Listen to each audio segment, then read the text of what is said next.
my Chiefs, man. Contenders, absolutely. You think so? Absolutely? Yeah. Until Pat Mahomes retires, they're contenders. No, I'm just serious. Like that's how I look at it. Yeah. Like he's that good. Like he's gonna keep you around.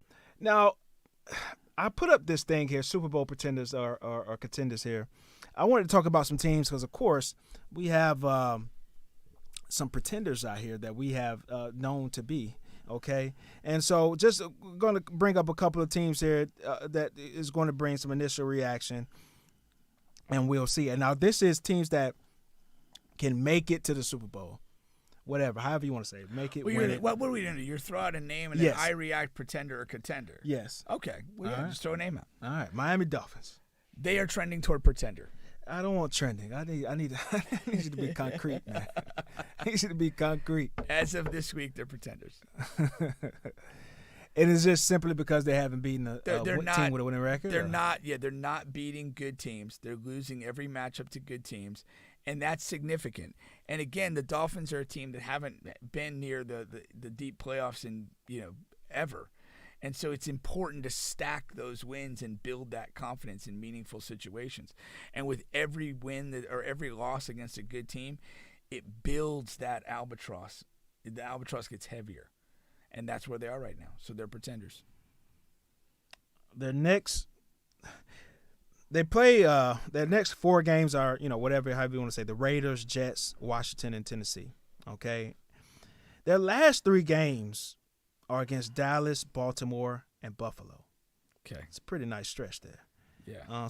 But in the meantime, we're going to get back to seeing 60 points and 50 points. Yo, and they're going to rack them up. Don't sleep on these Raiders. The Raiders? Antonio Pierce, in 1 week, changed the whole vibe around that team. Did you see that locker room with the cigars? Yeah. And dudes just being happy as hell? Yeah. That was crazy.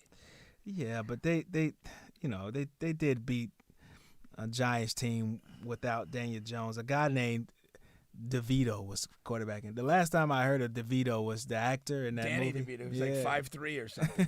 He ain't quarterbacking crap. No, but dude, I am. But I understand. No, I believe in vibes, man. And I'm not saying they're contentious by any means, but keep an eye on them. And what looked like an easy win may not be. Is not. I still think it's going to be an easy win. And I like Pierce. I like that whole energy he's got, man. Yeah. He doesn't have the horses. He probably doesn't, but okay. So Dolphins are pretend. One thing I want to say about the Dolphins is, Tua is a good quarterback, but he's in that same batch of Dak Prescott and what's our guy in Minnesota who got hurt? Kirk Cousins. These guys need every single thing to be great around them to win a Super Bowl. They need a good defense. They need their receivers to be uber elite. They need great coaching with a great coaching scheme. And because it's just going to come down to moments. And every single time, those guys are going to fold in those moments. Kansas City called the blitz. It's not a coincidence that he saw that blitz, he saw the guys coming, and all of a sudden he just he takes his eye off the ball, lose in a critical moment in the snap, and he fumbles the snap. That's not a coincidence. That is Tua being Tua in a big time moment in a big time game. I think with Tua, it's more specific. I think he is. If the trains are on time, he's extremely good. But his ability to make anything happen out of rhythm is extremely limited.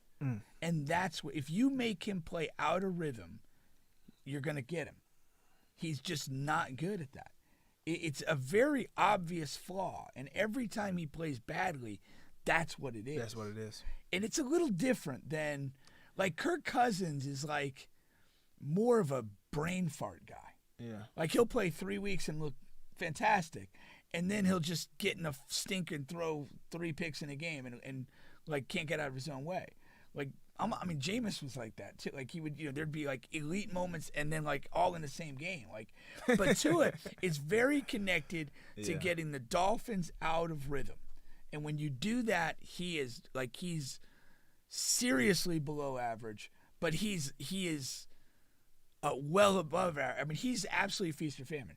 When things are operating like on schedule, he's elite. But when it's not, he drops so dramatically, it's crazy. What about these Dallas Cowboys, man? That I called you at the finish of that game. I was laughing and I was so stirred. That was a quintessential Dak Prescott game. Everyone's saying that he's played so fucking awesome, though. But when it they're mattered, missing the point. Yeah, when it mattered, his decision making was muddled. He didn't. It was all you had bad clock management. You had poor throws, and you couldn't end better than to throw a ball short of the end zone on a TD or bust play and have a guy tackled at the 2. Like that was just such Dak. Dak's like he just literally. I think he freezes up. I think he literally freezes up in big moments. I don't think it's like, hey, as long as the offense is functioning a certain way, I'm good. I think it transcends that. When the stakes get high, he freezes up, and his mind gets cloudy. He just doesn't function right, and he makes bad decisions. He's just not that dude that can that's comfortable in those last minute situations or those big games. I think so. And I think what we're seeing is their defense is not what it was cracked up to be. Beginning of the season, they were, you had those guys. Parsons was talking crazy. Well, you can't tell me the one cornerback. I know he's a good cornerback, but you can't tell me he's the reason why this defense is taking a turn. Diggs is big though, because he was a turnover generator. He was big, and but those are turnovers are game shifting. But in the NFL, it's a game of injuries. You have to be able to oversee one guy. If that guy is not the quarterback, you have to be able to overcome a loss. One loss. You tell me one loss to a non-quarterback, it just takes you away from being a contender. It takes you away from being a good unit. I